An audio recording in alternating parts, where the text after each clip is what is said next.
تیسرا سوال آپ کا یہ تھا کہ عبقری رسالے کی کیا حقیقت ہے، اور اس رسالے میں بہت سی احادیث ملتی ہے تو کیا وہ درست ہیں؟ دیکھیے، جو عبقری ہے، جو حکیم چغتائی صاحب ہے، وہ بڑے حکیم ہوں گے، اس کی حکمت اچھی ہوگی اور کامیاب ہوگی، اس سے ہمیں کوئی بیس نہیں ہے، اور اچھی حکیم ہوں گے، ان کی حکمت شاید کافی جو ہے مشہور بھی ہوئی ہے، اور حکمت کے اندر چاہے وہ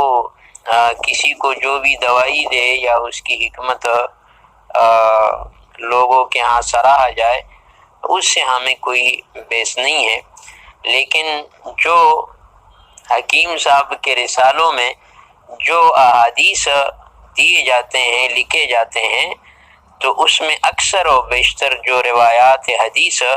وہ یا تو من گڑت ہوتی ہیں، اور یا وہ اس طرح کی کمزور روایات جو قابل بیان اور قابل عمل نہیں ہوتی،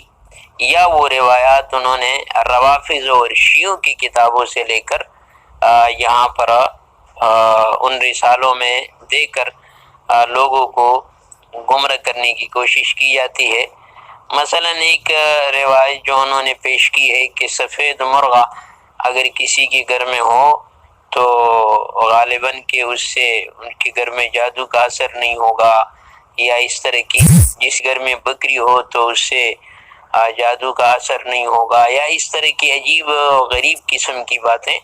جس کو حدیث کا نام دے کر وہ بیان کرتے ہیں۔ تو یہ بالکل حدیث نہیں ہے، یہ من گڑت قصے ہیں، من گڑت کا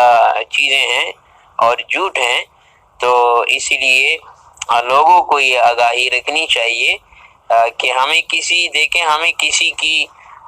ذاتیات اور کسی سے ذاتی طور پر کوئی دشمنی نہیں ہے، تو ذاتی طور پر ہمیں کسی سے کوئی دشمنی نہیں ہے، لیکن جو احادیث اور حدیث کا نام دے کر وہ گوئے کہ آپ علیہ السلام کے حوالے سے لوگوں کو ایک پیغام دینا چاہتے ہیں، تو یہ بالکل ہی غلط ہیں، اور خود اللہ کی نبی نے اس پر سخت انداز میں رد فرمایا ہے کہ من کذب علی متعمدا فلیتبوأ مقعدہ من النار، کہ جو جان بوجھ کر اللہ کی نبی پر جھوٹ باندھے، جھوٹ بولے، تو وہ اپنے لیے جہنم میں ٹھکانہ بنا لے۔ تو اس لیے اس سے احتراز کرنا چاہیے، اور لوگوں کو چاہیے کہ ان کے رسالوں میں جو روایات ہیں تو وہ قابل اعتبار نہیں ہیں جب تک مستند علماء کرام سے اس کی تصدیق نہ ہو جائے، اور مستند علماء کرام جو حدیث کے علم اور فن کو جانتے ہیں، جب تک وہ اس کی تصدیق نہ کرے کہ ہاں یہ حدیث ہے، اس وقت تک نہ تو اس کو حدیث سمجھے اور نہ ہی اس پہ عمل کرے۔ اللہ تبارک و تعالیٰ سے دعا ہے کہ ہمیں سمجھنے اور عمل کرنے کی توفیق عطا فرمائے۔ وآخر دعوانا ان الحمد للہ رب العالمین۔